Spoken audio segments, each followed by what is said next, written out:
p.m. Let's call this meeting to order. I'll go ahead and give the invitation if you will bow with me.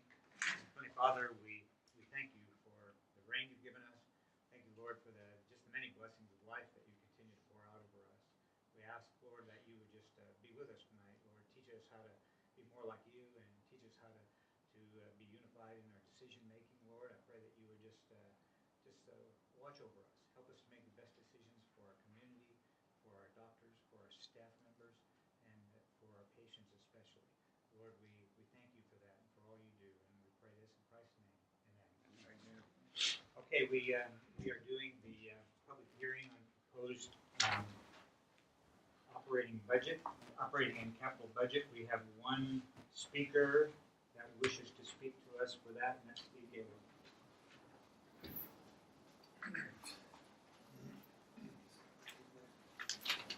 All right, so turn this over here a little bit. Thanks for putting the budget on the website. I appreciate the limited transparency that's there because I think there's not a whole lot of detail there. And I was concerned too because I don't think you put the tax stuff in the budget, which I think you're actually required by law to do that. 1077.151, your enabling act, says you have to have the amount of taxes required to be imposed for the year. It's not in your budget, so I don't think you've met the standard legally to have it for the budget. Going past that, looking at the budget online, it's very sparse. It's what, 2 or 3 pages? Actually, the budget's 1 page. So even though it's there, it doesn't tell us much because it doesn't tell us how much we're paying in CHC. It doesn't tell us how much we're paying for attorney fees, for instance. It does look like we're going to save some money on supplies, and I assume that's due to CHC, and it looked like a 24% reduction. So, I mean, my hand's off on that one. That's what we're going to get. I'm probably blocking this microphone. Sorry.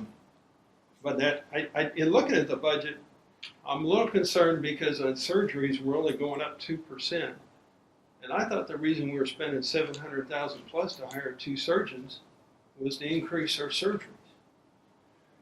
So we're spending over $700,000 on salaries for 2 surgeons, so they'll make sure to bring everything here, whether Denton or Sherman or whatever. And we got a 2% increase in projected surgeries. That doesn't make a lot of sense to me why we're spending that $700 and some thousand. It's probably close to 8 or 9 with benefits, but I haven't seen the total numbers. But yet somehow you're going to have admissions going up 6%. I don't know how your admissions go up 6% if your surgeries are only going up 2%. So hopefully somebody will explain that when you get into that.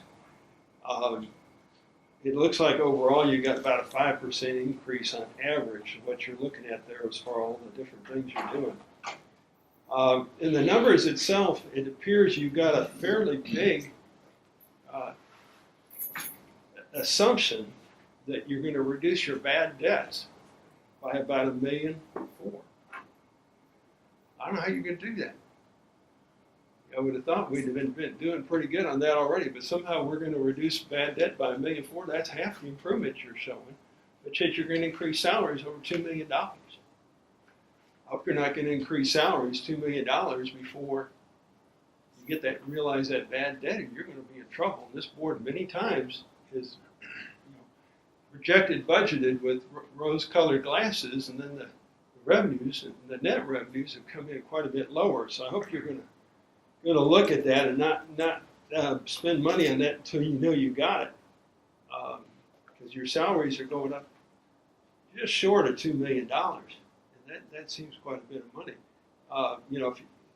If you're going up 12% in salaries, but your patient revenue is only going up 5%, I'm not sure how you do that, but maybe somebody will explain that. So that raised a question to me. You got a net margin still, it looks like it's negative, minus $134,000, so that's a budget that assumes we're going to save $1.4 million on bad debt, and you still figure you're going to be underground $134,000. Now, why would we be giving salary increases of $2 million and 12.5% if we're negative for the year? I mean, I'm not against employees making money. I mean, I understand everybody has to make money, But a 12.5% increase in salaries and wages seems a little out of line with that deal. So that concerned me a little bit. I am glad to see your capital expenses are down a little bit. I think you got, what, 900,000 or something like there. I am concerned. I think the replacement capital maybe you have to do. I'm not sure about the strategic capital. I don't know why some of that needs to be there. If your equipment's getting old and it needs to be taken care of, I mean, you're still in bankruptcy. You're getting ready to raise taxes a bunch, and I'll speak to that in my next 5 minutes. But I don't know why we're spending all this money, especially if we're planning to lose money next year according to this budget. So those are my concerns. I wish you had more detail. I think a budget that had 3 or 4 pages of detail on what you're spending money on, attorney fees, CHC, some of those things would be appropriate. I think you're really missing the boat statutorily. I think you had to have a budget that talks about what your taxes are going to do, but yet you say in here 0 on your tax subsidies. So I know you only spent a couple $100,000 a year on indigent care, at least this last year. So I don't know where you're going to justify all the taxes, because you got 0 in this budget that you put online. Steve, thank you. You want to go into your other one now? Is it time to go into Yes. that? Okay. So my 5 minutes are up? Yes, sir. Okay. All right. Yeah, I am concerned about the taxes. I don't know if you're aware or not, but I looked at your taxes online. You showed what you did last year for the M&O, which, by the way, you can't legally issue an M&O tax. It's not in your enabling legislation. In fact, I can bring it up and tell you what it says. Section 251. Down here.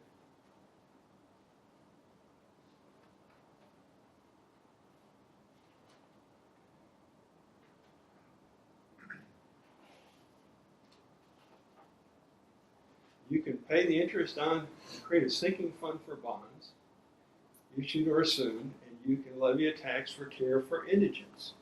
I'm hearing you got maybe 200,000 on indigents. That's been this year. I think that's what Roger's given us so far, and I've got a public information request in for that accounting. So if you only got 200,000 a year for indigents, I don't know how you levy an M&O tax for a million something. I forget how much it was, but it's quite a bit of money. You don't have, your legislation doesn't say you can levy an M&O tax. It says you can levy an indigent care tax. So I think you got a problem there.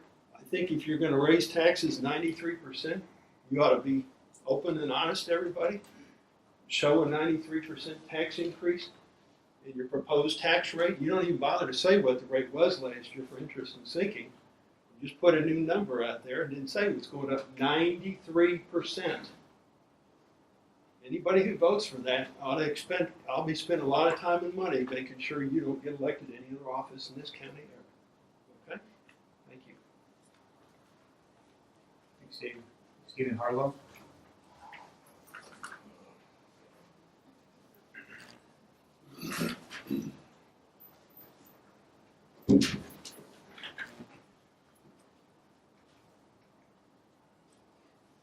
Okay, good evening.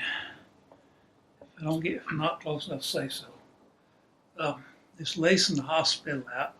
Last month you had your little secret meeting, which I consider was illegal for closing that information off because the taxpayers own this place. And why can't they have the information too? And that lease, that's something we don't need. Our hospital does not need.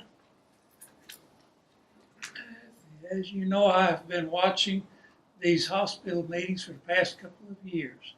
I'm not impressed if you old guard members are your completely worthless hand puppets. You all have been mismanaging our hospital since the Gainesville Hospital became mortgage supported. You 7 and your comrades before you caused the giant mess our hospital is in. If you don't like what I say, fine. I'm just talking reality. Observing your past mistakes, your obnoxious attitude toward taxpayers, patients, and the great people on the floor doing the work to keep our hospital open, I do not see any respect for them by you 7. The only respect I see from you 7 is for the behind the cover string pullers. With what I have seen and heard here, I have a very sincere question to ask you seven. Is it your plan to continue destroying our hospital as far as you dare, then turn the hospital over to CMC? Check out Bowie Hospital. It was controlled by the Seven's very good friends. The hospital fell under their management. It is now owned by a Mideastern doctor who bought the Bowie Hospital for a few pennies on the dollar. That is what I expect them to do here. And hiring outside management is very expensive and extremely stupid. What's needed is to get more people like Jimmy and Ken on the board that's interested in doing the job right for a change. Is CHC to finish closing our hospital and then selling it for pennies on the dollar? And then, let's see. Is it your plan, if you seven and your comrades are such great managers, then why is our hospital sinking in the big mess you all created? Jimmy and Ken are the only ones on the board working to get our hospital up and going like it should be. Do you seven make use of their effort? No, because it's against your plans. If the seven had any concern for our hospital, they would have resigned a long time ago. Because of their decisions, the establishment mess is a lot more worse than that. I'm not being the least bit insulting to you seven, but you seven and your comrades before you are extremely insulting to we the people who have yearly paid extortion payments to our hospital for 45 or so years. The way to cure the main problem is our hospital, since the seven do not have the decency to resign, impeach them off the board as soon as possible, then get seven good people with this big work ethic and morals to work with Ken and Jimmy to get our hospital up and going. And it's like I used to say, y'all, this seven disgust me. Jimmy and Ken, I respect y'all great for the conditions y'all have to work under. Thank you. Roberta Sanchez. Hello, good evening. My name is Roberta. I'm an RN here at NTMC and I've worked here since 2006. I just want to thank you guys for allowing me to speak tonight. I want you all to know that through the years we have seen many ups and downs on the inside of the hospital. I would like to take this opportunity to thank each and every one of you here tonight for the continued support and commitment that you guys have showed to our community, our patients, and our staff. Since CHC has taken over our management, we have seen growth in our patient census as well as myself in a personal career. I'm an RN, I work ICU, med-surg, and ER, and lately I've been doing house supervisor. And so it's really a roller coaster thrill, and keeping the doctors and the patients and serving the community has really been a great pleasure. Thank you. Thank you. Terry Kniss.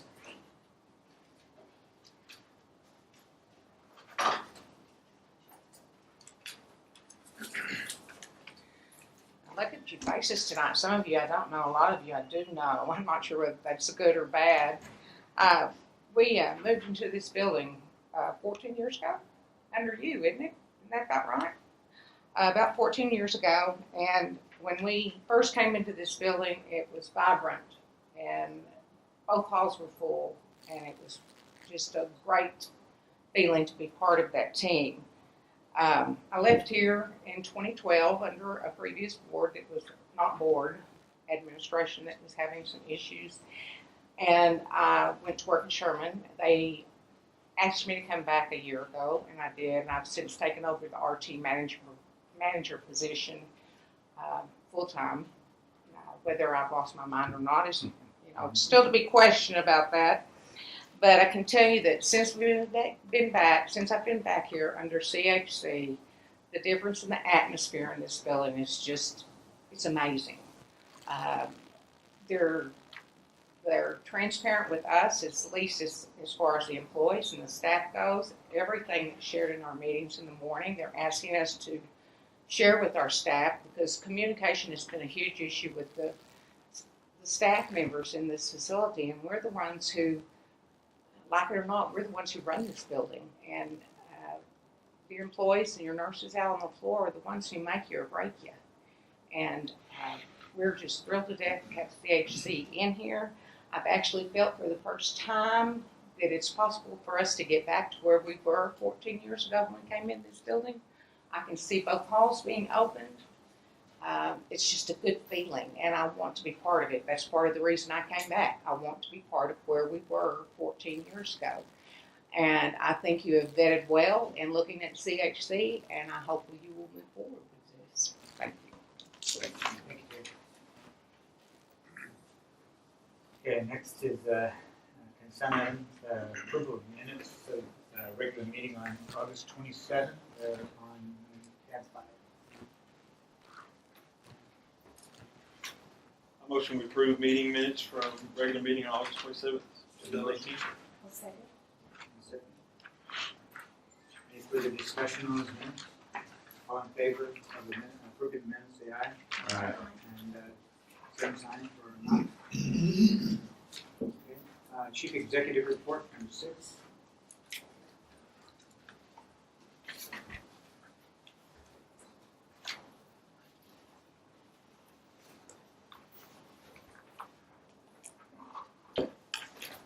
Just wanted to continue the string of volume reports that I've been giving. Just we'll jump right into that. So we have seen the continuation of improved volumes here. Last month we were up roughly 15% over prior month last year. Patient days is up as well, 24%, and I'm rounding those numbers. The adjusted patient days, you will see the corresponding drop with our observation numbers going down. That's, as I've addressed before, we're appropriately placing folks in inpatient status as opposed to letting them go in under observation and then later on reclassifying them to the appropriate patient classification of inpatient status. We're appropriately admitting now, so that's why that number is down. You will see a slight decrease in total surgeries. That is a simple effect of we had Dr. Rufe here who was doing pain procedures, and pain procedures count toward our surgery total. And pain procedures are one of those things you can do a ton of them in a day. And since we're replacing essentially that type of procedures with surgeries from Dr. Deal or Dr. Vissers, which are the stronger type procedures you want in your building. So there's a good growth. Inpatient was up. Births was flat to prior year. ED visits, another one of those signs that that we're doing a good job and the community's recognizing as our ED visits were up 143 over prior year. The ED admission rate, as I mentioned, is up over prior year. Already mentioned outpatient visits. Clinic visits up as well. The home health visits I mentioned is up, and our imaging procedures are up as well. The couple other things tied to the clinic visits and the RHRC, or Rural Health Clinic visits, I did want to mention that when we acquired the RHC, it was actually two rural health clinics together. And since we acquired them both, there was a basic wall in between the building. We took that wall out, and we're essentially only using one of the rural health clinic licenses. So we're standing down the other one that we're not using. There's no reason not to. Everything's going under that one number. A roof update. Thank you all last time for approving the roofing quotes that we got. They did do their scan of the roof. We do not have any, even with all the flooding and stuff we had, we did not have any wet underlayment or any bad areas that they were concerned they would find. So that's a great thing. They're having their meeting later this week, to the contractor and deciding, when things will progress. So should have a Gantt chart or basically a progress chart for you next time to tell you, when the progress or when the roofing will start and when we can move forward with that. So that's all underway.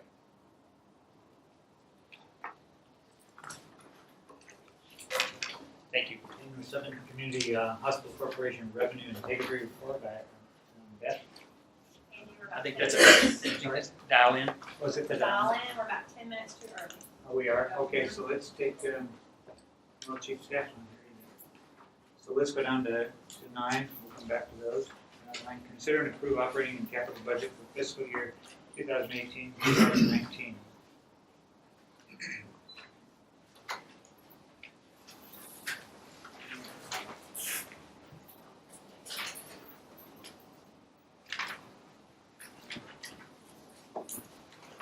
your packet, you have several pages showing the proposed budget for North Texas Medical Center.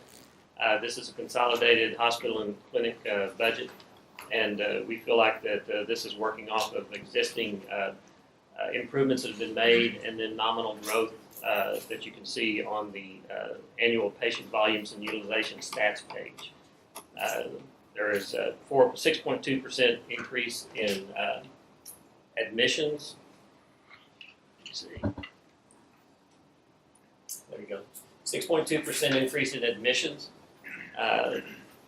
Corresponding increase in acute patient days of 4.2%. Length of stay is staying pretty flat. And the adjusted admissions and adjusted patient days increasing 7.1% and 5.1% respectively. And these are driven off of both inpatient and outpatient volumes for the adjusted patient days.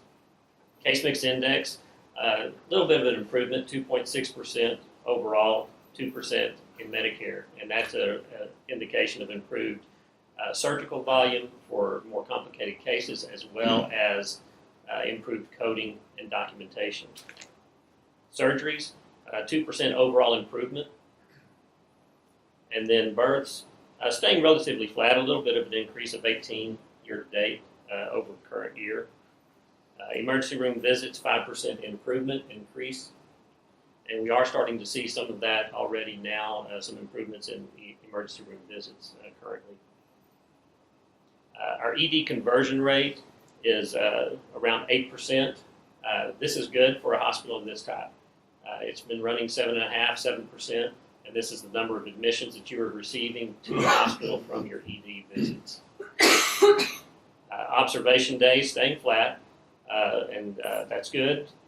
Outpatient diagnostic visits, this is a summary of lab, physical therapy, other outpatient services. And so we're projecting a 2% increase in those volumes.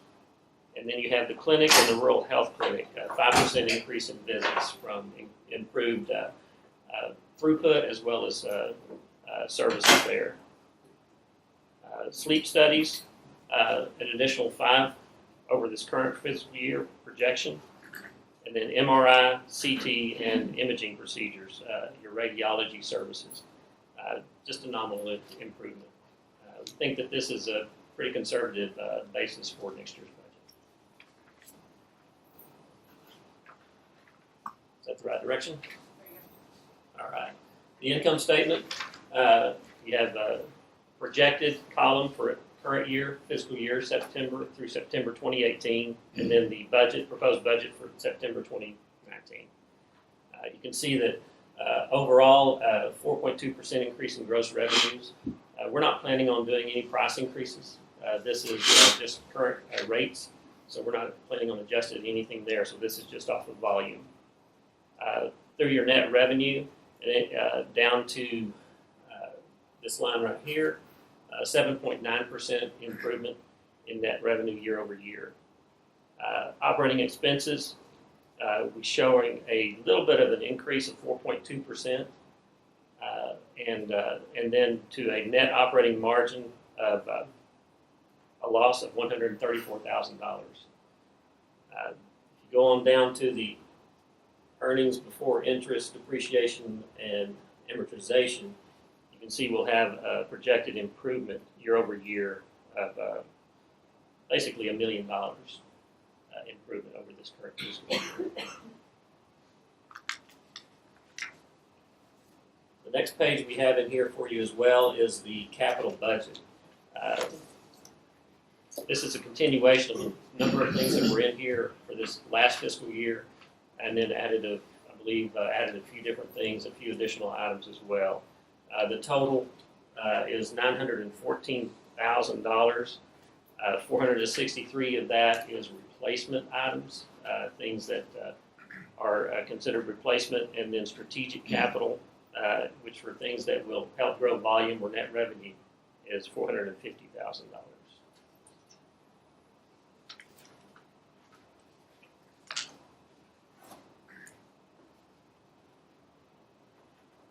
Any questions? On the salary increase, I'm just curious who's getting the money. I hope it's going to our employees, not to see they're getting paid enough. Yeah, the majority of this is from some additional FTEs that will be coming on board, and then also salary increases that are budgeted and planned for the employees, merit increases. We don't budget interest and sinking. We don't have interest and sinking budgeted in this budget for any reason. Is there a reason for it? I'm sorry, On the interest and sinking fund, how come it's not showing up in this budget? those are in the, that is in the district part. And what this budget reflects is the hospital and clinic. I will need to get you an income statement showing district, hospital, and clinic to supplement this. And that will have the all those entities together. What this is reflecting is hospital and clinic operations. Where the interest and sinking taxes are being collected? You understand what I'm saying? Sure. Yeah. Well, interest and sinking is for bond payment. Bond payments only. Right. Yeah, but it's not listed in this budget. How much we're Right. gonna collect? How much we're gonna collect? That's because it's a district. Yeah. It's on. Right. In I'm this curious how much report- we're gonna collect. You know, Gaylord spoke about M&O. There's nothing listed in there that shows me how much we're gonna try to collect on M&O. How much have we got in the M&O fund? How much have we got in the interest and sinking fund? We will bring that in another report or another financial Another statement. report. It should have been in this budget report here. In my book, it's always been in it. The board told us how much we was fixing to collect and how much we were spending and everything. So why, it's not why you continuing it in this budget is what I really want to know. It was missed whenever we put these reports together. It was missed. It was missed. It should have been included in the hospital and clinic as well as that for this presentation, and that was not included in here. It was missed. I hate to keep arguing with you, but how in the heck do you miss that many dollars? No, that's not arguing. It is in our system. Whenever we put this budget together and ran this report, we're operating and doing the hospital and clinic, and the additional amount that went in there was not included in here. So I do owe that report to you. Can I see those numbers before I vote on this budget? I believe Tom, is that in that sheet that you gave me? I don't believe it was. I think it's, I apologize, guys. The problem is, is Roger took some well-deserved time off, and he had it booked, and unfortunately, he has the vast majority of, this information. And Todd was good enough to pinch hit to come and try and present this, but I don't know the words that right now. It is- off the top of my head. we've got the numbers for that. It's just in the consolidated report. What we wound up sending in and what putting in here was just hospital and clinic. We will add in the district part of this, which has the interest expenses, the tax dollars that go in there, and then consolidate all that all together in a report to you. If you don't mind, let me just butt in here for just a second. In section 1077.151, the budget says the district administrator shall prepare an annual budget for approval by the board. The budget must be for the next fiscal year and must include proposed, number one, and proposed expenditure and disbursements, number two, estimated receipts and collections, and number three, the amount of taxes required to be imposed for the year. To me, I don't see how we're gonna vote on this budget without the taxes. I mean, clearly states that's supposed to be part of it. Would you like me I was going to say, I apologize. If we do the tax presentation, there's two parts of this. Christy has the tax component of it. If we want to table this for now, let her go through that piece. But it's not in the budget, is what we're trying to say, Joe. Well, we have it in the budget. We just did not. You In didn't what's say presented that here, you had it's to put not it in here. a line So, item. Is that what you're telling me? I'm sorry, sir. You didn't put it in a line item on here. Yeah, it is not in this package. We've got the information. We just need to run the report that consolidates all the parts together on that. Roger's not here. And we can do that. Not tonight, but we can do that. There's, you're still asking us to vote on this budget. Because they got the right information. It's not in the budget. 1% of budget, taxes and fees.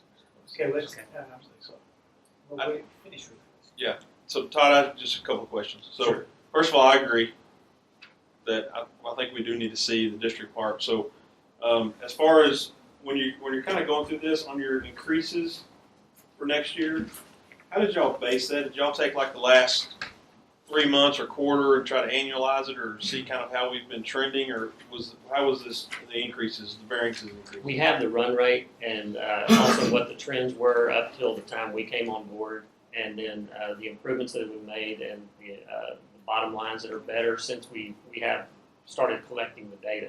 So it's a combination of what are the trends, what's the run rate, and then the strategic expectations that go into driving up volume and improving operations. Did y'all consider any new services? I know Jim had mentioned some before, but or Tom, did you guys look at new services you might bring in for next year? Without going through, I mean, we can speculate and guess, but without actually having, a pro forma done, we did not put, this procedure is gonna, give us X amount, or this new service is gonna give us X amount of procedures. This is a basic run rate. Basic run rate for the services we have in house now. Correct, right now. Okay. It's a start. Couple of quick comments. One, from a budget structural perspective, this is your management company's budget on the things that your management company controls. So we don't have a control over the taxes or the tax dollars. So this is telling you what we think operationally is going to happen. So this is an operational budget. If you want your budget that's ultimately approved to commingle that with the tax dollars, we don't do anything with those tax dollars. So that's really why they looked at it the way they looked at it. So it wasn't like it was omitted for any reason other than the fact that that's not how we look at what we're doing for you. We're operating the operation. We did not build in any significant service line growth because we only had, with the financial performance that we're currently running at, we didn't have enough capital dollars to go invest in those type of things. So the total capital spend is about $900,000. About $400,000 of that is strategic, and I'm doing this from memory, but I think that's ballpark. So when you're spending $400,000 worth of strategic money for capital, you don't really have, that's not enough money to go out and do significant service line growth. I would tell you that I think this budget is conservative, even though it is $1 million improvement over last year's performance. I think it's conservative. I think we will have the ability to do more things. When you look at this month's financials as an example, you're going to see very strong financials. Now, with the financials that you have seen over the last several months, you see lots of ups and downs. Part of that is having to clean up all of the financial accounts receivable issues, payable issues, trying to get things normalized so we get our arms around a true good run rate. We're finishing up a fiscal year. We're trying to make sure we get that tightened up for you, and Todd will cover that when he covers this month's financials. We're going to get all that tightened up for you so you'll have a much tighter representation of what's going on. But as far as what you're looking at from an operational perspective, with the percentage growth that you've seen with this budget on volumes, that's pretty consistent with what you'll see across the country in communities this size. You've got some surgeons on board, so that's where you're seeing some stabilization on the surgery. Some people made some comments on that earlier, but you have to have that surgical base. That's your main base for. Now, when you see those numbers and you see things like pain management going out, but you see the surgery staying a little bit positive, that's extremely beneficial, really, because pain management cases, you may have hundreds of them, and Tom probably can speak to how many were actually in the budget for last year, but when you take those low-dollar cases out and replace them with larger things like gallbladders or major surgeries of that nature, which is what we're trying to grow, then you're in a much better position. But the short form of it is you're looking at a relatively small, stable growth of the book of business that you're currently doing into next year's budget. That's what's driving your revenue growth. Like they said, there's not a price increase in this. So a lot of times when you see price increases, especially when you're dealing with gross charges, again, it makes a lot more noise in the numbers. We're trying to clean up your numbers so that they're more consistent and easily understood and tracked. So that's one of the reasons we didn't make some major changes. Normally, anytime you see an organization come in from a management perspective, they're going to look at your charges. Your charges are lower than most other organizations in this part of the country, this part of the state, from a charge perspective. But we didn't want to cloud that right now because, again, it just constantly changes what you're seeing and makes it difficult to have any trended data. So we think that that's something that we'll deal with in the future as we look at those numbers. But your revenue growth is relatively small and moderate from a conservative budgeting perspective. Your expenses, are in line with that moderate increase, and the bulk of your increases are coming from increases to the rank and file employees' compensation. And if I'm not mistaken, it's been quite a while since you've had a rank and file employee increase in their cost.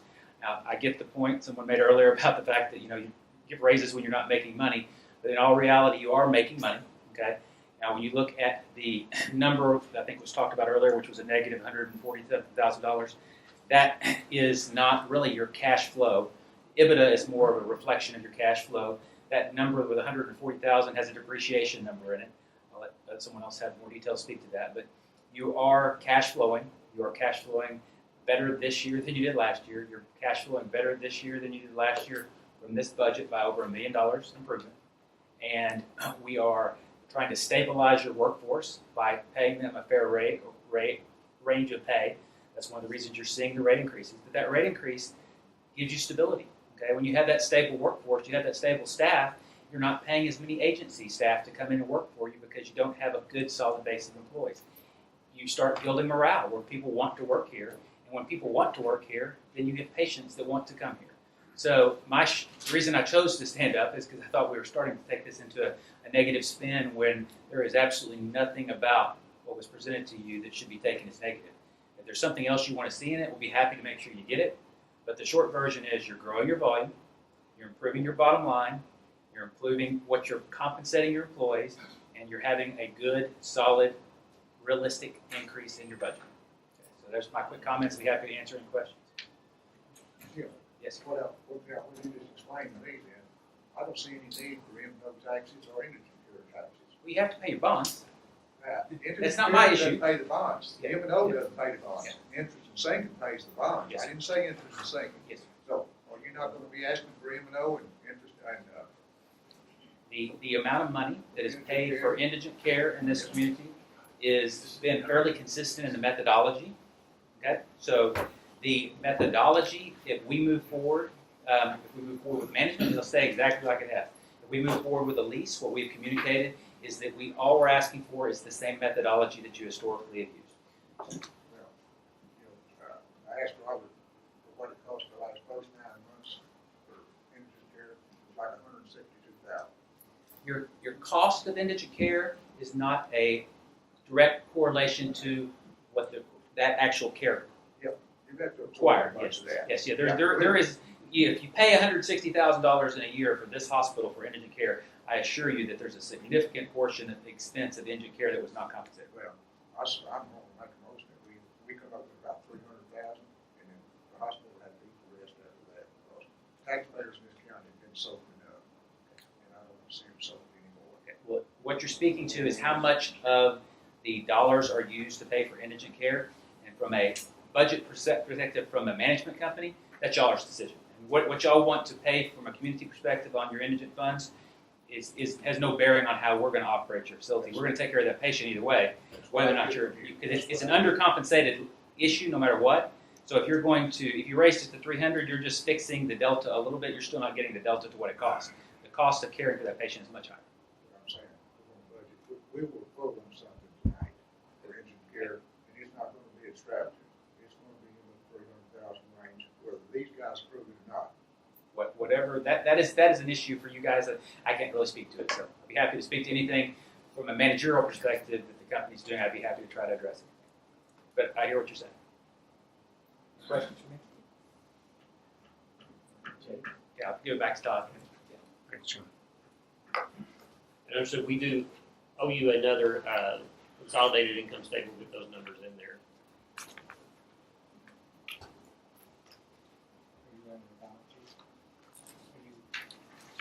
That is all for the budget presentation. Well, let's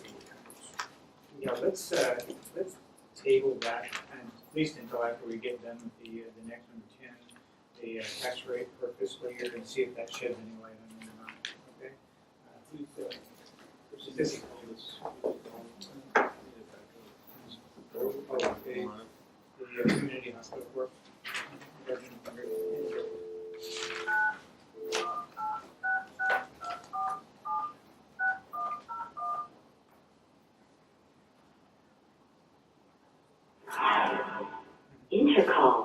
Please enter.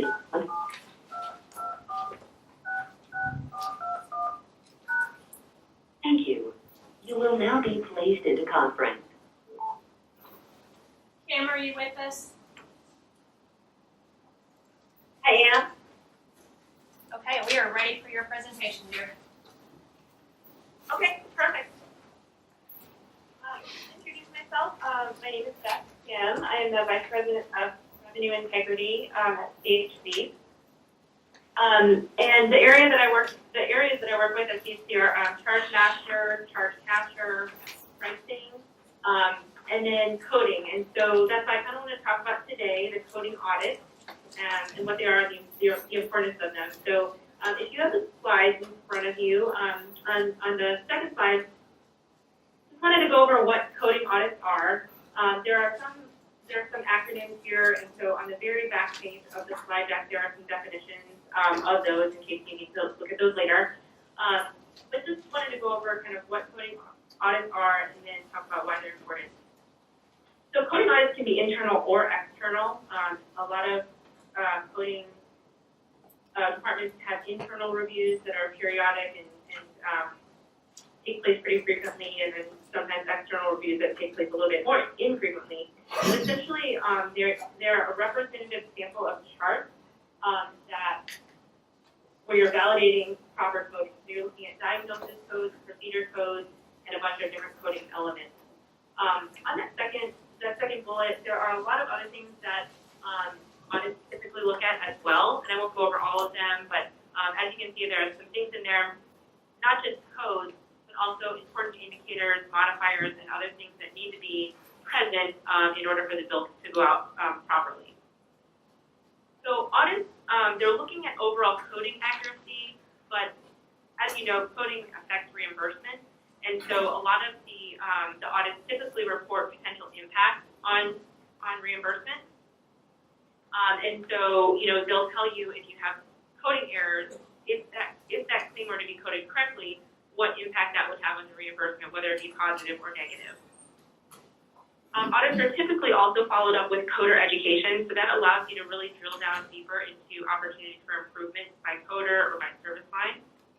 And then I always say that audits should take place in regular intervals, and whether that be annually, quarterly, monthly, etc. It's very important, even if you're performing at very high levels, in the high 90s, let's say, you still want to have audits to validate that you're still, that your coding, your overall coding accuracy is still good and your coding quality is high. If we look on the next slide, we talk a little bit about the benefits of coding audits, and there are a lot of benefits. So like I said, coding leads directly to reimbursement. However, that's not the only reason why we want the codes to be accurate. So even if there were no effect on reimbursement, coding accuracy is really part of regulatory compliance. The codes that we send out get reported to many different agencies, and really just reflects the value and quality of the patient charge. So we want our coding to be accurate. The other thing that the audits really do, it gives you the ability to identify and correct problem areas before they even start. So as you all know, there are a lot of governmental audits and external independent audits that come about, and really they're trying to look at your coding to identify errors and recoup money. Well, if you're having regular coding audits and you're able to identify and correct those problems early on, then when those auditors come, they're not going to be able to find any issues, and you won't have an effect on your reimbursement and on your revenue. Although I think internal audits are very important, I think even doing external audits are even more important because they give a really good independent and objective review. So even if you're doing internal audits, the external really gives you being able to look at something with a different set of eyes. And so, looking at the different practices from a different point of view, coding is it's not always black and white. It's gray in some areas, and that really gives a different perspective. The other thing it does is it allows you to look a little bit more at your documentation as well. So I know I said coding, has an effect on reimbursement. Well, documentation has an effect on coding. You can only code what is found in the documentation, and so these audits really give a good reflection of any documentation issues as well. We talked about protecting against fraudulent claims and billing activities, and then the final point in terms of the benefit is that you can really drill down into coder specific or service line specific issues. And so if you do these audits, you're able to see the accuracy at the coder level and provide more education to certain coders if necessary, and also tailor education around specific service lines if that's necessary as well.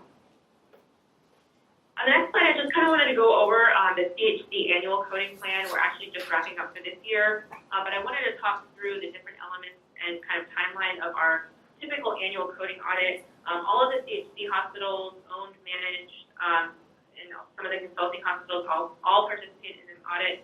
We coordinate it, and we are able to get a good corporate rate, and so we're all able to participate at the same time. We typically try to begin in the spring time frame. So March or April, and we use an external vendor. This year we used a new auditor, Trust HCS. And once we kind of coordinate, then that auditor works directly with each hospital. And so the first thing that happens is they develop an audit plan together, which is really determining how many charts are going to be audited and across what areas are going to be audited. And we always recommend, representative sample of the services you're providing. And then early on, they gain system access to the charts and account information. A lot of times these audits used to be done on site, but now just because most people are electronic, and so the auditor is able to save costs and really get access to the system and be able to review the entire chart online or within a system and gain access to all the different things that they need within the system. The other thing they do is go over any hospital-specific auditing guidelines, any hospital policies that might be specific to your hospital, so that they can take that into account when they're doing the audit. So once that sample selection is identified and provided to the auditor goes directly to the system, and they use a detailed, kind of a tool to track all of the different outcomes of the audit. So if you're auditing 50 charts, they have a tool that captures all those 50 charts, and they have very specific information on what codes might be missing, what things might be overcoded, what codes might be in error. And what I really do like is that they provide very good references. So where they find an error or where they find something missing or over-documented, they cite specific references, whether it be coding clinic or CMS guidelines, to indicate why they think it's an error and why it should be rectified. So that provides a lot of good information back to the hospital. So once they're done with the audit, that tool is provided to the hospital for review, and the hospital then is allowed to do any rebuttals. So they look it over in detail, look over anything that's been changed, and make sure they're in agreement with it. If they're not in agreement and they have some specific issues, then that's where they're able to do a rebuttal and provide information back to the auditor. Maybe something was missing, maybe they interpreted a guideline differently, and they're able to talk amongst each other to determine which way it goes. After that the rebuttal is complete, they issue a final report. And if you look at the next slide, this is just a sample. But the final reports typically are a very large written report with a lot of good detail and a lot of good references, but it also has an accuracy scorecard. Typically you'll see this for the inpatient side and also for the outpatient side. And again, there are a lot of acronyms on here that I don't necessarily need to cover, but I really put it on here to show you that they calculate accuracy rates for a lot of different areas, and then they use those different areas and give you an overall accuracy rate. And that is really what we call coding quality and coding accuracy. That's the value that we're really looking at for that. The report also, like I said, it gives you a lot of good detailed metrics by service line coder. And then right now, we're actually in the midst of doing the education process. So after the audit is completely done, all the final reports are issued, the vendor then comes back and does specific education for each hospital based on what they found, kind of trends that they see, and issues they identify that they want the hospital to work on to be able to improve coding quality. So they're able to do that very specific education, and that is a very good benefit of the audit. And then on the last slide, it just talks about post-audit. We work with the hospitals and the vendors throughout the process. The national benchmark for coding quality and accuracy is 95%. So we really, really want all the CHC-affiliated hospitals to be up in that 95 or greater accuracy, because it really is a reflection of quality. And so once all the final accuracy rates are issued, we review all the final reports, and then we really look at that final total rate. And what we've implemented this year is if the hospital has an accuracy rate of less than 90, we go ahead and request that they do monthly audits. Just a small number of charts, maybe 10 charts, or if you would like, you can do more, until that accuracy score reaches at least 90. So we want to make sure that we are really remediating any errors and correcting any errors before they continue until you're up into the 90s. So that is kind of the gist of the audit plan. I know North Texas Medical Center, we had already started the process for this year, and but I know that we want to maybe even potentially do an audit before next spring, but also be included in that the spring audit next year, so that we can be able to have a full audit done on North Texas and kind of be able to identify issues and rectify them if there are any. Any questions? Will BKD will they still be auditing the books also, or will this strictly be a CHC audit? He asked if BKD will be auditing the books, or is this a CHC audit? CHC audit. Yeah, so that's a completely separate audit. BKD is more of the financial audit and all of that. This is specific to just true coding, the diagnosis and procedure code. So this is a completely different audit. This is just our building. I have some questions, but it's for the people that left, that just walked out the door. But anyway, yeah, so I'll ask you, and maybe you can tell me, do we have someone here doing our coding now?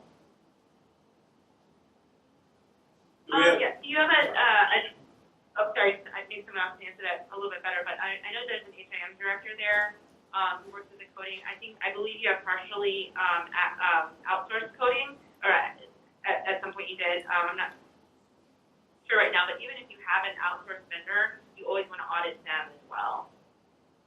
So are they doing that bad of a job that they would, if they're doing a real good job, there wouldn't be no sense in having an audit on coding. How much is it going to cost to do this audit? Yeah, and I was going to say also, just in terms of regular audits, if you do have really high accuracy scores, which we hope for, I still suggest at least doing an annual audit to make sure that coding quality stays high, just because it's that important to the hospital. In terms of cost, it really depends on how many records you audit. We don't recommend doing a huge amount, only because you don't want to set up any red flags or have to self-report anything. But we do recommend a good representative sample of each service line, just to make sure that there are no issues across the board. But yeah, it doesn't have to be a huge cost issue. I don't know off the top of my head, because again, it'll depend on the number of records and things like that. We kind of base that on the number of discharges. But they always give you the cost up front before the audit even begins, so that we can adjust the amount of records if we need to do that. Okay, let me walk back in, so I'm going to go to my questions to Mr. Dion. Are we outsourcing the coding now? The coding audit, you don't have a formalized coding audit plan, which is one of the things that we believe you need to have, because it puts you at risk. Have done internal audits historically, but it's always best to get a outside organization that does this sole source, what they focus on. You want to make sure that you have a good baseline, and that's a process that makes sure that you're doing things appropriately. You don't want to be undercoding, you don't want to be overcoding. And that's what this process gives you the opportunity. It's what most hospitals do to ensure that their numbers are where they need to be. Back to my question, are we outsourcing the coding? I do not believe you are outsourcing coding. I don't know. My answer is not a good answer, because I'm not in that level of detail for your hospital. We are not. So we don't know how much. Go ahead. We are not outsourcing coding. We are outsourcing the ER coding only. Okay, so the rest of the hospital we're doing it out. Yes. So I wonder how much we're missing or overcharging, or how bad off we are, and how much is this audit going to cost? Beth would probably have a better answer. Did she not have an answer for you on what they cost? Yeah, no, it really just depends on the number of charts that are included in the audit, because it's a per hour rate. And so we work with the vendor, and we work with the hospital to kind of figure out a good number of charts that would be a representative sample to make sure have a good picture, but not too many in that one that you set up any red flags, but then also that it makes it not too expensive. But I know when we were there, we really recommended. We don't even have a baseline audit there because there hasn't been a coding audit there in quite a few years. And so even if we just do a small audit with a couple of charts from each area, just to make sure there are no issues that we need to be concerned with, I think that would be a really good first step. Beth, I don't think they have a frame of reference of, we're saying it depends on the number of charts, but are we talking about $1,000, $20,000? I mean, give us a frame of reference of what kind of number we're talking about. Sure. So for one of our hospitals, for example, this year they audited, I believe, 25 inpatient and 50 outpatient charts, and it was, I believe, between somewhere around $4,000. I'm more worried that we'd be overcharging Medicare or whoever, and then we got to reimburse them 3 to 1 or something. I'm more worried about that than the money that we'd be missing.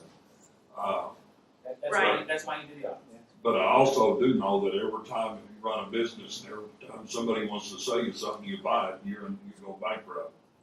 So, is this a payable thing? Is it gonna make us money? Or is it gonna save us some if we're overcharging or? It protects your organization. It protects your organization to ensure you're doing things properly. I know before we spent a lot of money on stuff that wasn't done right. Cost us millions. Yeah, and I think this is really just, I think there's two components. This is definitely a compliance thing, so you want to make sure you're in compliance. But then to your point about reimbursement, we always audit, or we ask the vendor to audit within the last 6 months. And so if you do find opportunities for rebilling, then you still have the opportunity to rebill. Medicare has a year for timely filing, so, and then most commercials have, they might be a little bit shorter, but we try to typically do it within that time frame where you can rebuild if there is opportunity to do so. But at the end of the day, it's really a compliance issue just to make sure that you have accurate and good coding quality. Beth, do you find that most coding audits are under coding? We typically find both. It just kind of depends. Some are under coding in certain areas and then over coding in other areas. So honestly, it kind of ends up being a wash most times.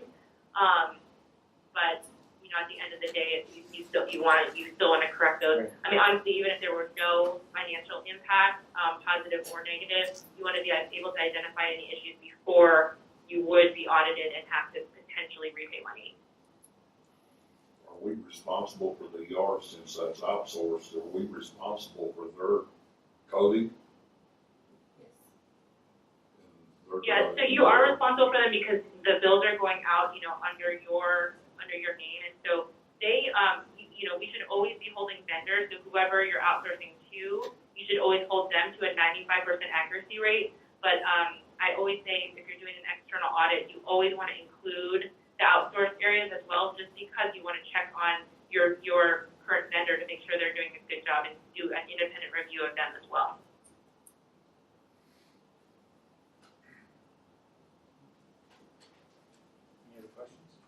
Only thing I'd really like to know before we vote on this is really what's it going to cost. This is not a vote, this is information. Okay. This is information. It's kind of like an insurance doing, where you have to, for, your compliance, to be in compliance, you really have to do this in a hospital. It's like quality, the quality program. There's certain things you have to look at for quality. This is one of them.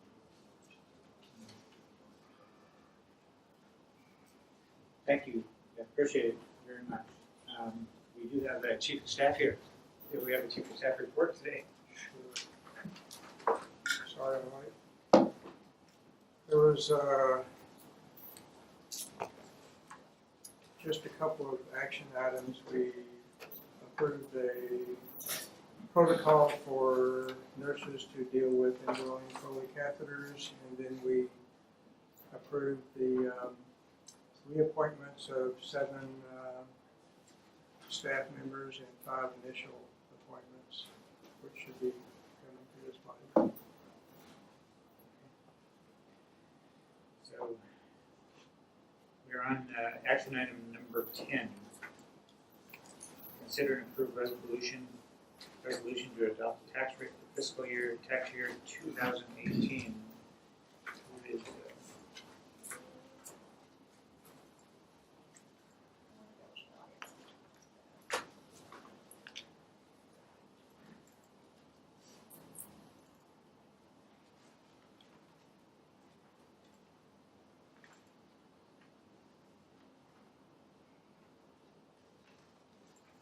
Okay, my tax slides did not transfer over, I'm sorry.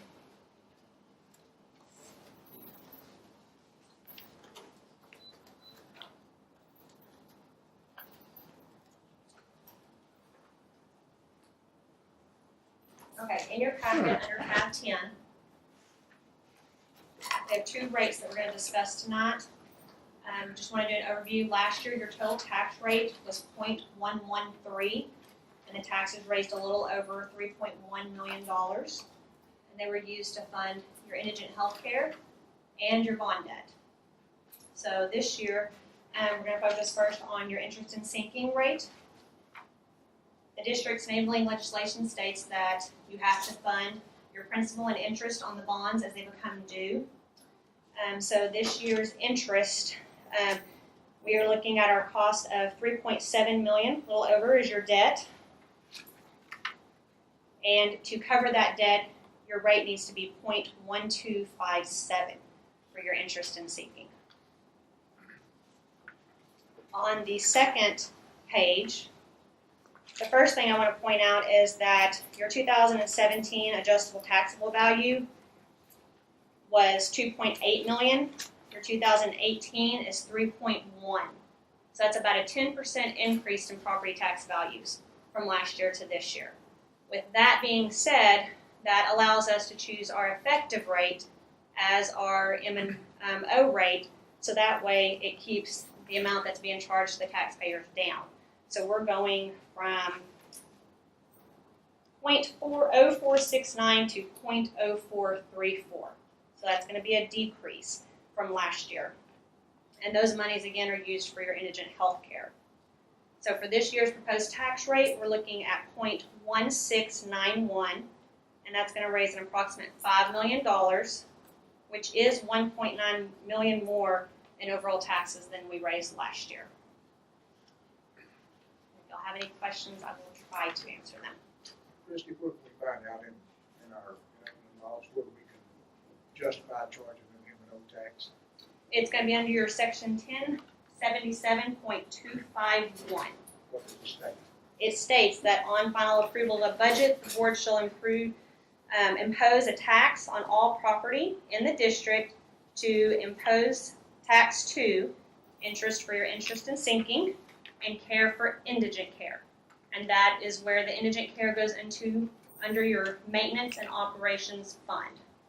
Okay, maintenance and operation. What are those funds used on maintenance and operation? You have your indigent health care.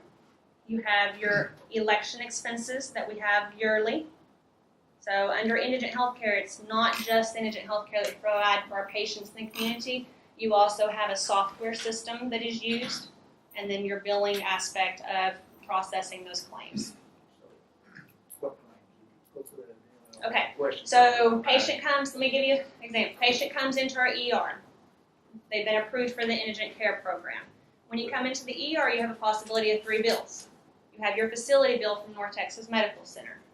You have your physician bill, for the physician seeing you. And if you have a radiology exam, you're going to have the radiologist bill.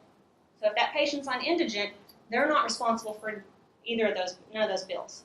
So the indigent program is going to receive 3 claims now. We're going to receive one from North Texas Medical Center, one from Concord, and one from Sherman Radiology. We would process those in our electronic system that we all purchase on a monthly basis, and then the claim would be processed and we would pay out based on the Medicaid rates. Is there any way that they go through a process before they are deemed indigent care? Yeah, oh, absolutely. Yes, sir. We follow Chapter 61 of the Indigent Health Code, and there are rules and regulations. We are not a county program. We're a hospital district, so we do have different regulations to follow, just slightly. With the county, if they use their maximum allowable tax funds and they go 8% above their GTRL, they're allowed to go to the state and ask for assistance. As a hospital district, we're not allowed to do that. Once we use our monies, they're gone. And what we typically do is we roll that over and make the patient on our catastrophic care program, which is just a write-off underneath the hospital operations. So you know how much we spent on indigent care last year, fiscal year? Out of, based off of claims produced, it was around $388,000 for the facility. And now, you're just saying we're gonna be asking for $5 million under M&O? No, sir. What did you $5 say? million is for your combined tax rate. Combined time, okay. then Okay, if what's- you then what's look that on say? page 2, for your projected M&O, you're looking at 1.3. So, If you go with, which is our effective rate, is what we're looking at. why? If we're giving up this hospital, correct? We're gonna lease this hospital sooner or later. Do we even need an M&O? You are underneath your enabling legislation. You have to care for the indigents within your district. I'm going on into, I'm talking maintenance and operation. That is That's what your maintenance and included in operation is. operation. Okay, we eliminate everything but indigent care. That's all we're responsible for. That's all we cover underneath our M&O That's all fund. we're responsible is our for, indigent- care. Christie, 100% of this goes to indigent care. through the Correct. three. In your elections, I think they're in your getting, I software. think we got a lot of confusion over just the title of maintenance and operation. It's not like we're out there fixing air conditioners with them. Correct. This is all tied to indigent care. I think what Ken's asking is if we're spending $388,000 in the last year on indigent, why are we going to the taxpayers to get 1.3 million? I think that's what he's trying to That's say. for our facility. You have other vendors. We pay your outside vendors. We pay Cook County auditors for taking care of the jail patients. So your jail inmates live inside your district. They qualify for indigent health care if they meet the regulations when they apply. So you have your radiologist vendors, you have your surgeon vendors, so you have multiple vendors besides the facility. You're paying everyone underneath the Just trying to indigent figure fund. out a total number of out-of-pocket for the hospital paying. That I can't answer off the top of my head. Yeah, that's But a dollar amount. around $1 million is definitely. And then you have your, then you have your software, and then again, you have your election expenses. So how much money do we have in this account now? That I cannot answer. I mean, if Do we you got know? a couple of $1 million, why go to the No, tax? we don't have a Well, number. Raise taxes. every year. There ought to be a number somewhere that tells us how much that money is. You know what I'm saying? If we got a lot of money in that account, we wouldn't have to go to the taxpayers to ask this much money. I think it's, Todd, I guess we're looking at you guys. I don't know where that is on the balance sheet, so I cannot speak to that. There's a lot of items there. Where's Roger? M&O, interest and sinking. They don't have a tax rate, except they want to increase our taxes. We gotta set a tax rate, but right now, we don't know when we're gonna have leaks. You ought to know how much you need, Robbie. But we don't know when we're gonna have leaks. Least ain't got nothing to do with it. That money's for indigent care. We still are gonna have indigent care. The lease don't mean nothing. It does That's not. right. But my question is, how much money's in the account? If we got a pile of money there, why ask the taxpayers for this much? You know, Jimmy, part of me wants to tell you that exactly what Roger said. He's still not comfortable with our cash on hand. That says a lot to me as I've worked with Roger through the workshops and everything else. I put a lot of faith in the CFO telling us where we ought to be cash on hand. And we're still not there. We got $7.8 million in the bank today. That's better than where we were last month. That's better than where we were 2 months ago, 3 months. So we're still not where we need to be cash on hand. M&O has nothing to do with cash on We hand. have cash on hand. We've also got a projected increase in patients too. Part of those will be indigent care. We're getting this off the taxpayers. What we got cash on hand came from patients. Okay? We're talking taxpayers here, Shane. I get you. I get You're you. one of them. Trust me, I know. And I take that serious. This table is taxpayers. Understood. Ken, you're lecturing the choir here. What I'm telling you is, We're not gonna, we need to set a responsible tax rate that's gonna ensure that we have a healthy hospital here, whether we lease it or not. And the lease doesn't matter, like Jimmy said. What matters is that we have a sustainable hospital here in this community. That's why I'm here. And I think the taxpayers trusted the three that just got put on this board to come up with a common sense, reliable tax number that's gonna ensure we have a hospital here. So that's how I'm acting, and what I'm seeing here is we're gonna spend that M&O not on air conditioners and repairs, we're spending it on indigent care. So let's set the responsible tax rate that we need to run this hospital. I can add some data for you. So after y'all approve your tax rate, I will come back next month with your financial health care policy, which states how I'm going to spend your budget amount that you give me. For out of the last 5 years, 3 of those 5 years, we have run out of funds. I have depleted that account. So 2 years ago, we came back and we lowered our percentage rate from 50% to 21% of the federally property guidelines. So that means now that less people are qualifying for indigent. But the reason for that was because I was running out of funds. So we have the option to provide optional services and prescription services for our patients. If we allowed optional services and prescription services, it would try to help facilitate the patient through their continuum of care. But without those funds, we're cutting them back. So again, your tax rate is up to you to set. Once you set it, I will come back to you with the financial guideline of how I'm going to spend your funds. But you just answered the question. You said you had no money left the last 2 years, and so we collected in that M&O over $1 million. We spend over $1 million for indigent care because that money goes nowhere else but indigent care, does it? Correct. That and your election expenses and stuff. The election stuff. You know, but yeah. So we spend it. What year did we make the guidelines stricter? That'd been not last year, so the year before, so 2015. 2015. We did that just because we weren't getting enough tax money to cover that indigent care? Correct. So in May of 2014 and August of 2015, I ran out of funds. Your fiscal year end does not end until September 31st. Christy, now that you said that we run out of funds, did we turn any of those patients away? No, sir. As I stated earlier, I turned them over to our catastrophic care program, which is our charity program. We allow them to continue having their services. We just cannot pay the outside vendors. And most of our vendors work really well with us where they do the same thing and offer them the charity care services. So it's just an adjustment. And we write it off. We get no money back to pay for any vendors or facility. So all the vendors write off their little fair share, so Yes, sir. take it off their income taxes. That's good. They work really well with us. You kind of give me an idea how much money might be in the bank when you say you run out of money. But can you give me, all of us, where we're at? How much money's in the bank? How much in the bank? Well, I can tell you I budgeted for this past year. It was a little over 1.2 million. Based off of claims I have spent, I want to say it's right at 388 so far. But again, we're at the end of the year. We're cleaning things up. We're going to have vendors sending us last bills. They have 90 days to get their bills in from data service. But we've done fairly well this year. You have an estimate, do you think? I'd say probably over $500,000 So our sitting in vendors there right are now. billing us separate for indigent care versus somebody else. Correct, if they qualify. So the process is when a patient comes in, they ask for assistance, they fill out an application, we go through the application process with we approve or deny. If they get approved, we send them a letter, they can start seeing their primary care doctor and specialty care services if they get approved.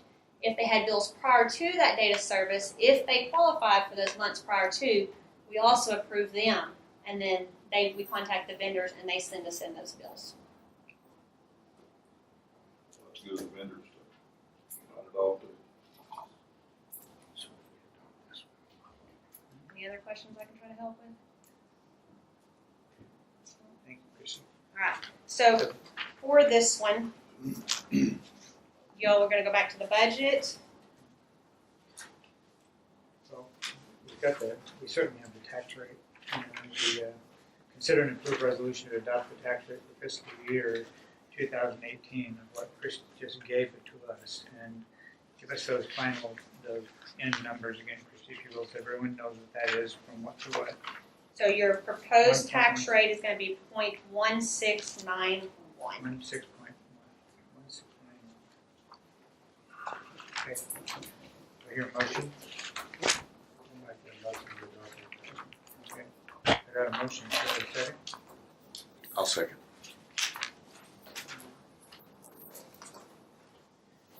Any further discussion? To approve the adopted tax rate for fiscal year 2018, a motion and a second. All in favor say aye. Aye. Opposed?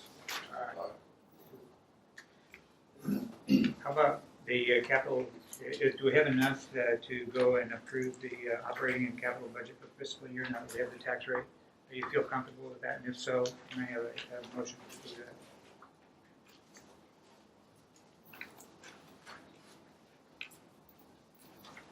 You'll want to table this one and let them put together the report. I feel like we're going to end up with a second meeting, 2 meetings in the month of October. We can come back and review that then. Fine, if the board wants to do it. I mean, what's the problem? The capital budget was put out there. It's an income statement that was put out there. We know what the tax rate is. We know what the tax is used for. The fact that it wasn't on the income sheet doesn't bother me personally. It's the fact that we know that the taxes, interest and sinking, that is specifically, it's set aside, it's restricted, money can't be used for anything else. The M&O is only used for indigent. Doesn't affect that income statement. So, I mean, it's what you approve. What would you wish to do though? Table or approve? Motion for one or the other. I'd like to say, let's go ahead and approve it.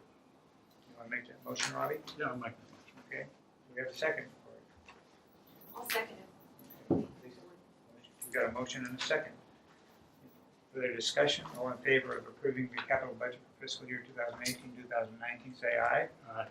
Aye. And opposed, same sign. Aye. Consider and take action to transfer excessive bond funds returned to the district from an escrow agent in a segregated account in the applicable interest and sinking fund for the applicable series of bonds. I think, Jimmy, you asked for this, correct? Yeah, don't remember exactly what the number was, but I think it was like 263 or 267,000. That money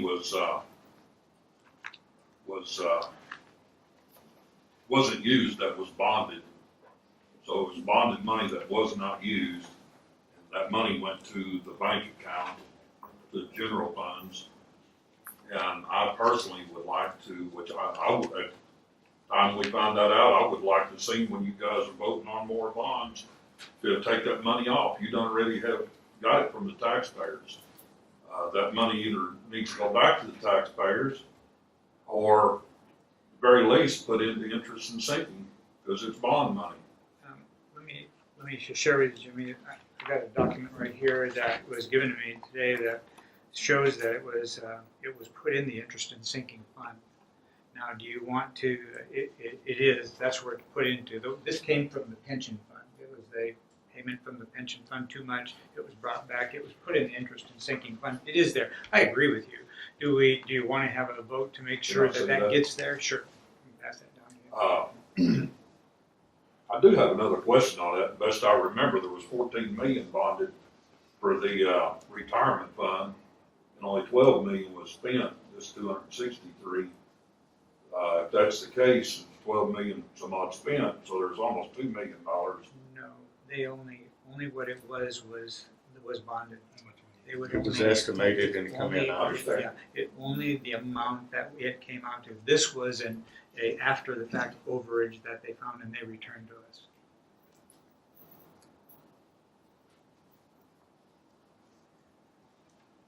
It's on that second tab for you. You see that 262? Well, it shows here 293,000 for bond excess. $293,370.78. So you say it's on the second tab? It was 260. Yes, I see that. That's current balance as of today. There is where the 262 was wired back to us. Let me answer this quickly. Look right here. Right here.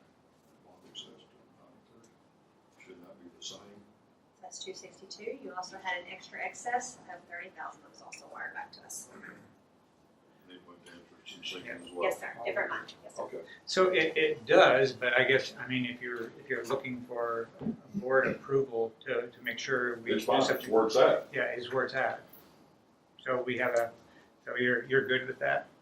Yeah, I'd like a copy of that if you could. Yeah, I'm good with it. Okay, so no action taken on 11.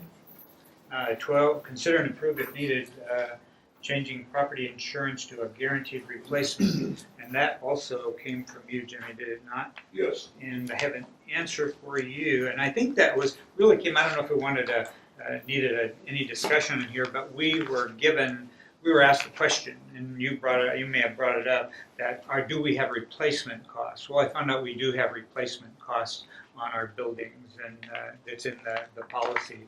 That they just didn't have it at the time, so they have it. So it's the same policy that we've had? Yeah. Well, how come are we just patching our roof instead of replacing it? If we have guaranteed replacement insurance, why are we patching the roof instead of replacing it and fixing it right? If we had that insurance, there shouldn't have been no questions asked. Guaranteed replacement, they should have replaced it. There's depreciation that has to be considered too. Guaranteed replacement is not in. I don't know the answer to that one. I know that they have anyone of the staff have an answer? I do. Change on here? I can answer that. On the roof, the claim was filed. The insurance company actually fought our claim and said that it was not due to hail and damage, and so we took it to suit. And that is how we got the money that we currently got to repair the roof. But they just, the judge agreed and said that no, it was, when they took it to judgment, that it was not considered a total replacement due to our original claim. So our original claim was denied, but we won a settlement because we have coverage, and now we're repairing the roof. So because it was contested. It was contested, yes. Since we're repairing it, will that qualify for replacement if we have problems in the future? That I cannot answer. No, yeah. We know they contested this one. Because I think it was over $1 million for replacement. Well, we might ought to find a different insurance company. I just want to make sure things are taken care of, not, you know. I hear you. You can patch and patch for long, you ain't got nothing but a bunch of junk. It's fixed. That's my concern. Well, we can make sure that we can talk to Tom. Take that action. I did earlier, sir. Yes, sir. I can reiterate that though. Redirect that again. All right. Be glad to. What's the status on it? So they wanted to do a roof scan to make sure we didn't have any wet underlayment. They got after all the rain, not this last bout we got, thank goodness, but the previous, we had some pretty good consistent rain. They waited, I think it was a week and a half, and did the scan, and we didn't have any significant wet underneath there that would restrict them from being able to repair without having to do major structural repair. So they got the scan done. They should be meeting this week to. Last week Shane told me last week that they would be meeting this week to the contractors to get the group together to plan to move forward. So they're meeting this week to get it going, and as soon as we get that plan, when the start date is, I'll let you know that. So they're meeting this week to get it going. You're a contractor, you got to have those contractor meetings. I've been working on one for a couple of weeks now. All right. That good? Okay. So nothing, no action. Okay. Consider to approve the financial statement.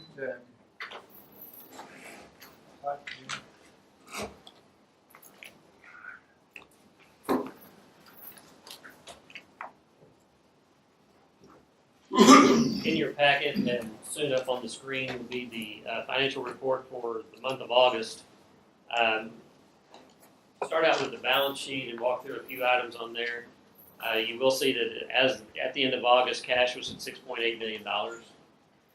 And net patient accounts receivable decreased. It was $4.3 million running along that line for the last few months, and it decreased to $3.6 million.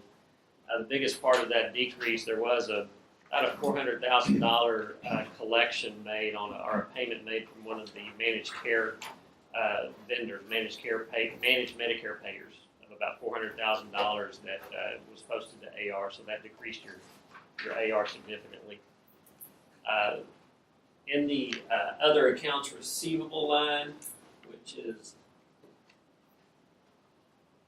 right here, other accounts receivable, you'll see that went up to $1.1 million. Roger accrued for the uncompensated care payment that was received in September. He went ahead and accrued half of that in order to recognize it in the month of August. The remainder of that will be in September. And just as a matter of note, the rest of that uncompensated care payment will be received, the intergovernmental transfer will be done in December, and the remainder amount will be received at that time too. The credit in the construction in progress, that's related to the roof, which we just discussed. Under the liabilities, you'll see the accounts payable decreased. If you look also down in the other long-term over 12-month debt, there was some additional bond fund that was done in the month of August, and so a large part of that went to pay accounts payable that was out there related to the bankruptcy proceedings. Any questions on the on the balance sheet? Going on to page 2, the income statement. At the top, we have acute patient days. They increased 489 over the last month. Average daily census of almost 15.8 for the month. Total charges, 11.8 million, and then total deductions of 8 million. Provision for bad debt, 339,000, brought net patient revenue or net revenue down to 3.4 million for the month. A little bit less than prior month, but still a strong number. Moving on down to the next page, on page 3, you see operating expenses were 2.5 million, 2.6 million for the month, and at the bottom, EBITDA of 676,000, which is pretty much your cash flow for the month.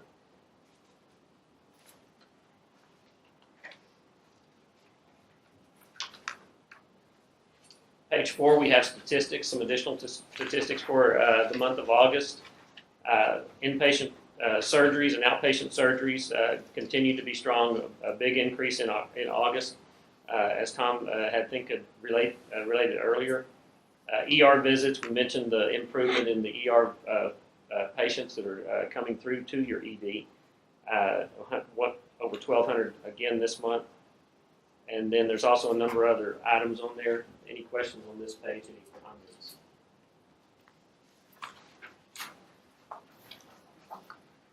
The final page has a summary that Roger puts together and walks through kind of the one-time adjustments for the month. As mentioned before, we are continuing to work through balance sheet reconciliations, entries that really are prior months, but getting it correct for year to date for everything that's known as we go forward. I believe the month of September, there is a big push. I met with Jillian earlier today. There's a big push to complete that work, get it as accurate as possible, and make every bit of final adjusting entries we can make in September to ensure a good, clean audit. So that's what we're pushing for this month. A couple of the notes on here. I know this is difficult to read. It's small in your packets as well. Column A was a reclass of a revenue within financial class. We report managed Medicare as a managed care payer. And so Roger's been working on truing up the books and having the financials reported that way. In the month of August, there was an additional amount of gross revenue reclassed from Medicare to managed care. And so this is a reflection of that impact. It's simply no bottom line impact, just from one line item to another. Column B, there's a number of entries here, and in the footnotes B 1 through 8, you can see the explanations there. There are a couple of these, again, are reclasses from one expense line item to another so that they're reflected properly going forward. There are a couple of entries here where it is an expense that was on the clinic's books that is a hospital expense, so it's moving it not only from one item but also between hospital and clinic. Doesn't matter in the consolidated numbers, but it gets it in the right category. Any questions on any of those variances in column B or those changes? That's where the majority of the Not on activity. him, but back on page 3 under rent, rent and leases. How come such a big drop? Is that on the rent and leases? Number 26. 26. Yeah. Page 3, Yeah, right here. page 26, yeah. I'm showing for the month of July, we showed 68,000. In August, it was down to 22,000. What's happened there? Last month it was Is a that- credit. Last month it was actually a credit, so it was going the other direction, and I don't recall what that was, but I'm pretty certain that that was, again, a correcting of where entries were being posted. Okay. And so it was actually a pickup last month. And this month, from the 22,000, I think it's more reflective of what your rents and leases are going forward. Again, that line item has some up and down in it. You've been picking them up every other month. You seem to pick them up and everything. Yeah, and some of this, what you see right here, this variation is getting things straightened out. It's getting it in the right line item and maybe adjusting some accruals. And Ken, I don't remember exactly what it was, and I know we addressed this, you addressed it because you were concerned about it because you thought it was rents and leases and building rents and leases. Right. Yeah, it was equipment and that sort of Yeah, things yeah. that we lease, yeah, that sort of thing, yeah. So I remember we addressed it, and Roger addressed that line item, but I don't remember exactly what it was.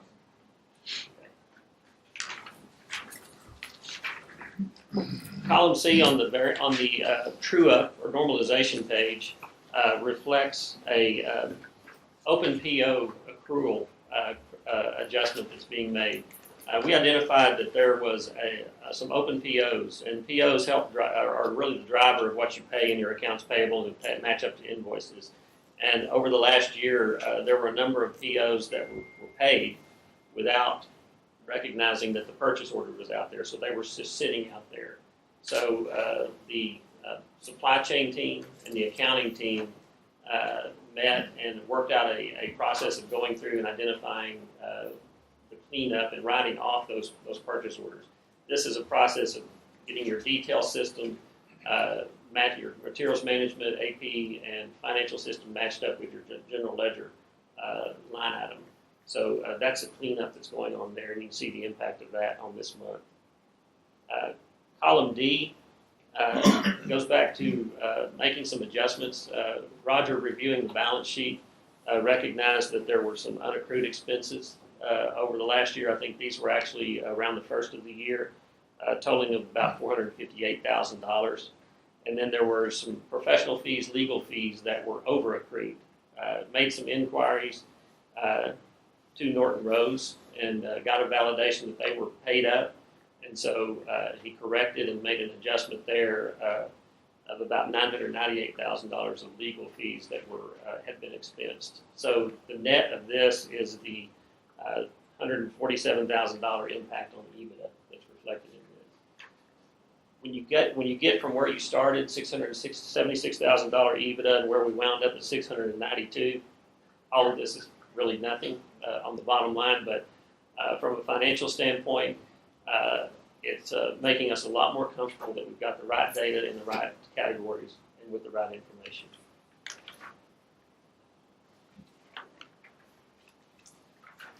That's all my report. Okay, the financial statement, consider and approve the financial statement for August. Do we have a motion to approve that? I'll make a motion. Okay, second? Second. Emily? Any further discussion on the financial statement? All in favor say aye. Aye. Opposed, same sign. Consider and approve resolution to appoint management of grievance process. This was, you want to speak to that? It was last week. So this was brought to us at the Quality Committee meeting in August, And I actually spoke to it at the last board meeting, the whole grievance process. And so really all we're asking tonight is to appoint Kim Milliger to oversee that grievance process. She's the Director of Quality and Risk Management here at the hospital. So she's a good fit for this. So the Quality Committee recommends that we appoint Kim. Would you make that motion? I'll make that motion. Emily makes a motion, do I have a second? Second. And Lisa? Any further discussion on that? I think we did have a discussion last month, and all in favor of that, say aye. Aye. Opposed, same sign. Consider an approved plan of adjustment and disclosure statement related to emergence from bankruptcy. Here we got Ryan. Thank you. That's a lot of pages. Hello, good evening, everyone. For those of you I haven't met, my name is Ryan Mans, and I'm your restructuring counsel. The two documents that you have before you, the disclosure statement and the plan of adjustment, represent really the culmination of this whole bankruptcy case. I'm happy to report that we'll be out of bankruptcy by the end of the year, if not before. Right now, it looks like late November, potentially December, but definitely by the end of the year. And so those two documents are really just the culmination again of this entire process. All of the liabilities have been satisfied that we had entering into bankruptcy. The last couple of weeks have really just been about finalizing some of the terms of the various documents and working with your team here to determine which contracts you would like going forward. We've reconciled a bunch of claims in the case over the last couple of months, most notably the OIG claim, and then also the claim from PHS. And so the heavy lifting is behind us. I'm happy to report. I know it's been a challenging year and change in bankruptcy, but the good news is we're on the brink of emerging, and there will not be any obstacles emerging in the next 6 weeks to 8 weeks. And so what I'm here to do tonight is to answer any questions you might have regarding the disclosure statement or the plan of adjustment, and again, just to report that we're on the brink of emerging from bankruptcy.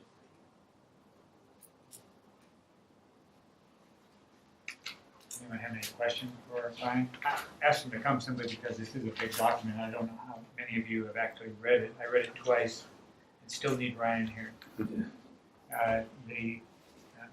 And that's what I was hoping you'd come to say. Sure. You know, the cliff notes. You know. Sure. Yeah, these documents are standard for any Chapter 11 case or Chapter 9 case in this instance, where the disclosure statement itself addresses really all of the issues related to the bankruptcy, the reason the hospital filed for bankruptcy, the reason the claims, et cetera, that have been satisfied during the bankruptcy. Unlike a lot of cases, these liabilities have been satisfied during the course of the case as opposed to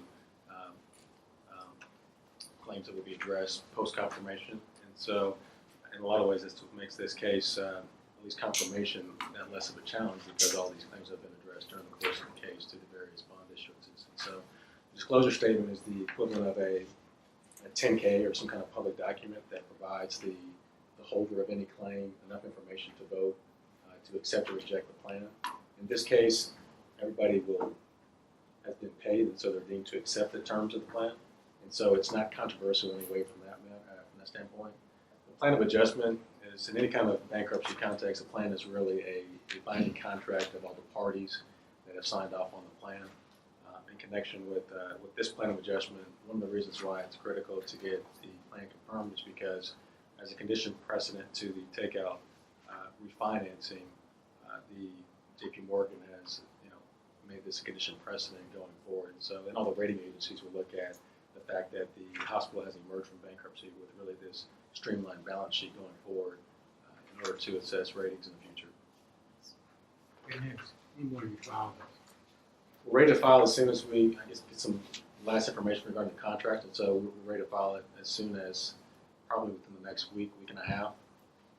We'll work with Christy and her team just to get that last bit of information, but what you have before you is substantially the final form of the document. It's been vetted by our teams. We have to do a little bit of tweaking, but that's it. And then we'll file it with the court. The court will set a hearing on the disclosure statement. Once the disclosure statement has been approved, we'll have a confirmation hearing. And then at a confirmation hearing, the court will approve the plan of adjustment. And then a confirmation order will be entered. Have all firms represented in TMC on this, have they been paid, you guys? Has the bonding company's been paid? Or are we still gonna be looking at some debt coming in after the us. Sure, no, they've been paid in the ordinary course throughout the case. And so one of the big advantages of getting out of bankruptcy is the fact that you don't have to pay all the professionals like my firm and other firms, and so that will be less of an issue for you going forward. And so I know as far as the hospital is concerned, the sooner the better to get that behind you. But you're right, all of those professionals have been paid in the ordinary course. So we don't worry about any more money. Correct. Okay, thank you. So we have a consider and approve the plan of adjustment disclosure statement related to the emergence from bankruptcy. Do I have here a motion to approve this? Make the motion. Jeff does. Second? I'll second. Okay. Any further discussion on that? All in favor, say aye. Aye. Opposed, same sign. Aye. Okay. It is 7:40. We will go into closed session pursuant to Texas Health and Safety Code 161.032. Board of Directors shall meet in executive session to review information on medical staff regarding applications for appointment, reappointment to the medical staff, and pursuant to Texas Government Code 551072 and 551071. Board of Directors shall meet in executive session regarding the lease of real property and with its attorney, either in person or by telephone, matters which require confidential discussion under the attorney-client privilege. Two, I wish you'd come on at 1 degree, because my house is so insulated. Oh, really? It would just, well, I got Yeah, 11-inch walls, all my walls are 11 inches with insulation. I wish it would be a 1 degree, because it would maintain a perfect level. Okay, it is 7:56 and we're back into open session here. Consider and approve the initial appointments of Mario Gonzon, MD, Richard Wiltsey, MD, Calvin Cruz Zeno, MD, Randy Zavala, nurse practitioner, Sarah Claire, nurse practitioner, reappointments of Robert Booth, MD, Ella Farahad, MD, Donald Zalek, PDM, Mark Pine, DO, Ray Young Rowe, MD, Bhupender Kara, MD, Rachel Varghese, nurse practitioner, and a relinquishment of one Alejandro Anzaldua, MD. He took his credentials away. He took his away from here. So, do we have a motion to approve these positions of nurse practitioners and podiatrists? Make that motion. Emily? I'll second. I'm just glad I didn't have to pronounce the name. Yeah, that's right. Yeah, I read the Bible. Okay, so we have a motion and a second. Any further discussion? All in favor, say aye. Aye. And opposed, same sign. And we are taking no further action, nothing today of concerning the lease of North Texas Medical Center, current manager, Community Hospital Corporation. I will entertain a motion to adjourn. I'll second. Shane, Robbie, all in favor, say aye. Aye. Good night, guys. Thanks, Aaron.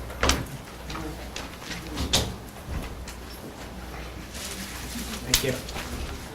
You did.